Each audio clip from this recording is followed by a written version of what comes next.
Jadi keneh jelema hirup sagala hade sagala bener najan inyana dianggap sarua runtah oge. Da di ditu mah enggon inyana tangtu leuwih hade leuwih ngeunah batan enggon Raja Beunghar gagah sakti tapi rucah. Ayeuna mah Aden najan urusan Mandala urusan kumaha engke bae oge tapi ari Aden engke jadi raja mah ulah urusan Mandala sina numpang kena urusan nagara, ulah urusan nagara sina numpang kena urusan Mandala. Lantaran amun ngan urusan Mandala bae anu dijieun hiji-hijina galur pieun ngatur nagara, bari urusan nagara jeung ngaraksa somah ngan dijieun walar-walar nutur-nutur walur. Moal nagara eudek ngadeg ajeg wungkul ngalalempeng galur nuju ka jauh ka Mandala encan kasaba anu alusna jeung pisugeumeunnana ku saban jelema henteu sarua kacipta jeung di lamun pikiran arinyana.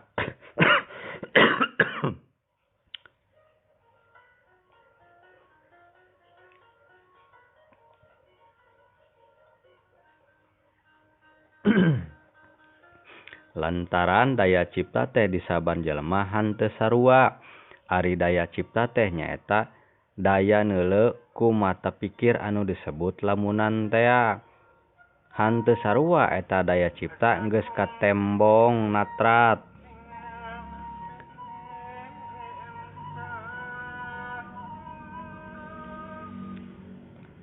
Amun dilarapkeun tina daya neuleu ku mata raga geura inget-inget moal aya awewe deuk jiga pariuk songhek boga salaki. Amun ku mata raga lalaki inyana eta awewe teh henteu kadeuleu alus kilang bara geulis mah. Moal deuk aya lalaki jiga kunyuk boga awewe amun di mata raga eta awewe eta lalaki inyana henteu kadeuleu bagus kilang bara ari kasep mah. Cenah eta mah memang geus kitu beda jodoh. Heueuh kumaha be eta mah deuk ngartikeunana amun laku lampah jelema hirup di ieu jagat deuk diwengku bae ku wungkul kateguhan kapercayaan para lulugu bae. Moal deuk somah dimeunangkeun hirup samuduna jelema hirup di ieu jagat. Ari munjung jeung sinembah teh Aden lain pieun hirup di ieu jagat sabari paeh di ieu jagat tapi pieun hirup engke di alam paeh ngatur nagara ngaraksa somah lain mudu di mimitian ti kukuh keukeuh bari peuteukeuh ngamudukeun sagala-gala. Mudu napak bae dina ucapan sinembah jeung aturan-aturan munjung tapi mimitian ku hade jeung titen raksa. Amun ku sakabeh somah karasa bukti balukar hade ti jeujeuhan jeung pangraksa sing ku somah sina kaharti munjung jeung sinembah teh memang mudu dilakonan lantaran memeh aya teh jelema teh eueuh heula jeung dina kaharti ieu jagat teh enggon datang pieun mulang enggon hirup pieun paeh enggon pibalukareun tina peta jeung budi sapanjang hirup. Ulah sina somah sangsara heula di sangsara ngarah arinyana sumujud munjung getol sinembah lantaran dina arinyana getol sumujud tangtu hade arinyana teh sasambat ka para dewa tangtu ting jarerit ka anu agung mahaweunang sing eta lulugu hareureut deuleu carupet pikir teh ku jurig-jurig yang dedemit diparioskeun beuheung munjung jeung sinembah teh kapercayaan hak ti zaman baheula anu dilanggengkeun salawas ngamparna ieu jagat sapayung ku zaman bae. Tapi ari zaman mah henteu langgeng saban-saban ganti deui ganti bae.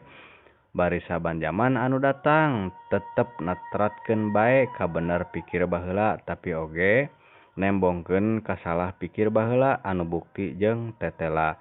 memang salah are ditaliti ku pangawruh zaman anyar mah, tapi ku loba jelema boga pangaruh eta kasalahan teh hanteu diaraku salah, lain hanteu diaraku lantaran bener henteu salah, tapi henteu diaraku lantaran arinyana arembung ngarti sabab-sabab arembung ngarti atuh arinyana mantak pada tibalik seeng.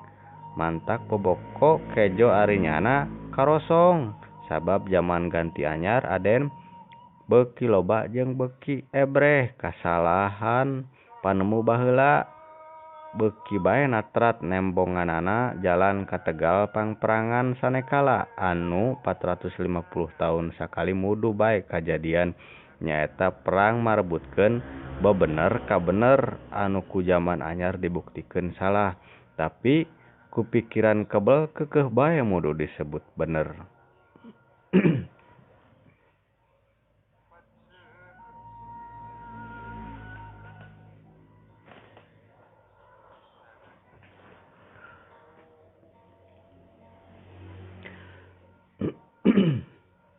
Cek Prabu Anom, amun anu salah disebut salah naon bahulukarna? Cek si Lengser, beuki caang bae pangdeuleus somah, beuki tetela bae bisa somah mararandang jalan ka Mandala lantaran arinyana beuki ngarti lantaran kaharti ku arinyana.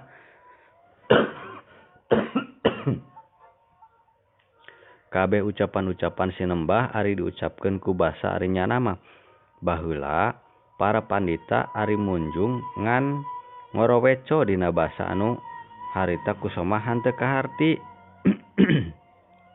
Nagara teh somahna bodo babari bae dipadaya diaradukeun para pandita parebut eusi boboko tapi anggeus sangkala birbung baya jadi Brahmesta kuinyana kabeh ucapan munjung jeung sinembah dimudukeun ku basa anu kusomah kadenge bari kaharti nya atuh hanteu kungsi meakeun sabulan-bulan acan.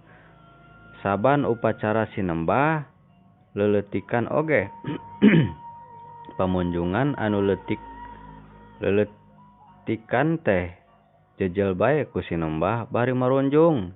Cek Prabu Anom, amun anu salah disebut bener. Cek si Lengser, anu barodo arembung ngarti teu beuki bae tambah tibalik deuleup pabelit pikir laju ngojok-ngojok batur-batur sapikiran sarua bodo. Cek Prabu Anom, lajuna? Cek si Lengser, perang sanekala. Cek Prabu Anom, heueuh atuh Lengser der teh di urang. Cek si Lengser, mudu sih mudu tapi lain gara-gara parebut salah atau bener, gara-gara nama monyet hideung leungiteun leuweung eleh perang di buana kulon laju nyiar pangaruh di buana urang pian engke jaga di wayahna nyieun perang sanekala anu kalima. Cek Prabu Anom, saha nu baris unggul? Cek si Lengser, anu unggul namanya anu ngadukeun beda anu parerang nama saban perang sanekala teh tara nyorang anu unggul. Cek Prabu Anom, anu ngadukeun perang saha? Cek si Lengser, silih ganti be mimiti mandah hideung laju mandah bodas jeung mandah hideung abreng-abrengan silih adukeun laju deui mandah hideung diaduk kaopat kalimana mah mandah-mandah hejo anu kumandah hideung sina ngawut-ngawut. Ari di perang sanekala anu kalima nyaeta monyet beureum anu nyamar mandah hideung sajamang hejo nya karuhan laju jagat maro mang marenangkeun anu hideung tapi nangtukeun pepasten mah lain monyet lain mandah lain jelema lain dewa tapi inyana Sang Rumuhung Sang Hyang Tunggal. Nyaho teuing dewa nyaho teuing Sang Rumuhung nyaho teuing saha anu ngajurung tapi anu keur pararang gara-gara kaojok ujug-ujug aya nu nyapih nyaeta monyet Sunda tanpa warna anu bajaman-bajaman tara aya nu mandang boro ngajenan tapi di arep-arep bae kunu naralang saya jero sangsara.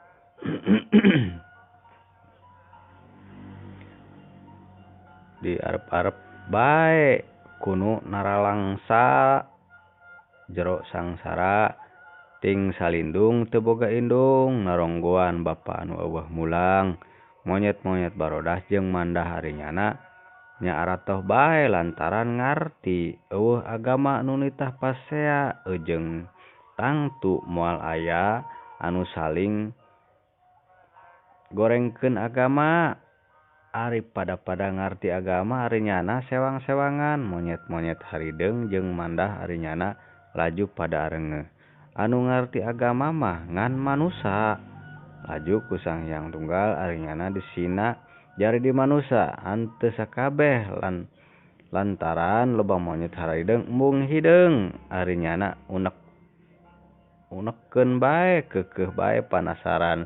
Tapi ari sajagat diwenangkeun munjung jeung sinembah ku ucap-ucap basa sewang-sewangan bangsa mah tetela ka tembong kajoreannana hate monyet anu hideung tetela memang bener suci ari tujuan agama teh tapi tujuan jelema-jelema baroga hate monyet mah agama teh pieun sanyana mah geus sian bae boboko kejo arinyana wungkul kahade ajaran-ajaran arinyana hanteu dicontohkeun ku arinyana ka anu sejen tapi mudu ti anu sejen bae ka arinyana ku loba-lobana jelema kitu agama teh kadeuleuna jadi saperti ngan pieun hirup hurip di ieu jagat sapanjang hirup.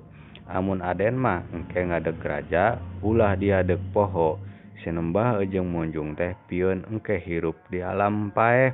Ari pieun hirup di ieu jagat jelema hirup mah ulah agama deuk dijieun gagaman ulah agama deuk dijieun pangbibita pangabebenjo ulah eudeuk ngagogoreng agama deungeun sapedah gara-gara eta jelema hatean monyet pikiran monyet atuh agama teh kadeuleuna jiga lain agama wenangan anu nunggal maha agung tapi jieun sing agama teh jadi jalan ka mandala anu caang rata bari lempeng anu caangna lantaran kaharti anu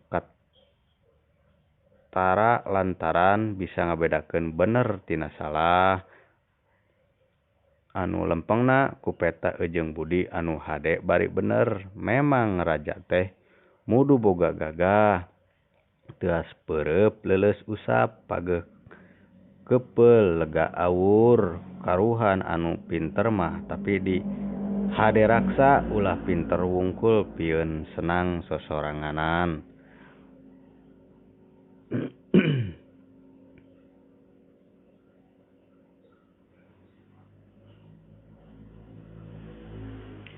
Jeung ari adil ulah adil para mitra tapi adil palamarta ulah eudek iilik buluan hanteuna najan somah cacah mararat ku eueuh kagableg bolenang cara cangkang endog oge ulah inyana dibeda-bedakeun ti menak jajambulan ku kabeungharan ti pangkat anu jabrigan tina kakawasaan jeung adil teh ulah ngan ka anu sabangsa bae pieun bisa ngaraksa bari kabehan disebut adil.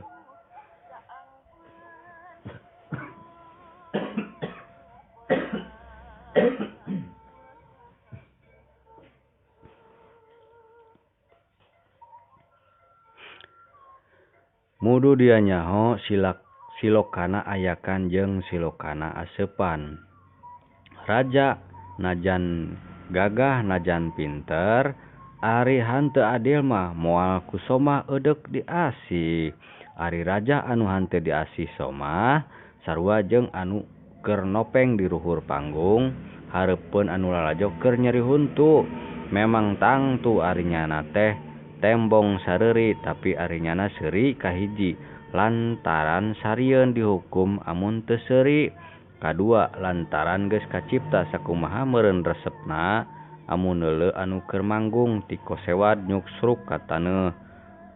Masing nyaho ari jadi raja teh najan hanteu diangkat ku somah anu sajeng somah sanagara ari diaku ku sakabeh somah mah geura moal aya leungeun anu henteu ngepepang di meujeuh raja meunang kasusah lantaran pieun somah mah anu jadi raja teh lain jelema lain bangsana tapi hade jeujeuh dina bener anu kaharti titen raksa anu ku somah karasa dina belana. Pieun somah mah najan dirajaan ku inyana anu sabangsa oge ari somah diantep bae dikorowot para pangagung jeung ponggawa mah nya sarua bae jeung boga payung eueuh gagangan. Ari hujan tetep bae ngajibrugkeun, ari panas tetep bae nutungkeun punduk nya meureun ka mana pareanana ari geus keheul mah. Ku somah teh tangtu dibalangkeun nya untung keneh ari kara dipengpengkeun mah kumaha amun bari diriresek dipepejet heula jeung ari dedenge raja teh ulah eudeuk sadenge-denge ceuli anu halimpu ngeunah diceuli can puguh tanpa pangarah atuh anu pareureus taliti heula lantaran eta peupeueur anu ngagolakeun hate boa-boa panggeuing hade. Aden tiba baheula tara teh sabutik batur ari taja teh sabutik batur anu ngariung-ngariung raja sakitu harade teh lolobana mah marake kedok nutupan hate amun saban-saban pajar ari nyana eueuh di raja sagala anu hanteu hade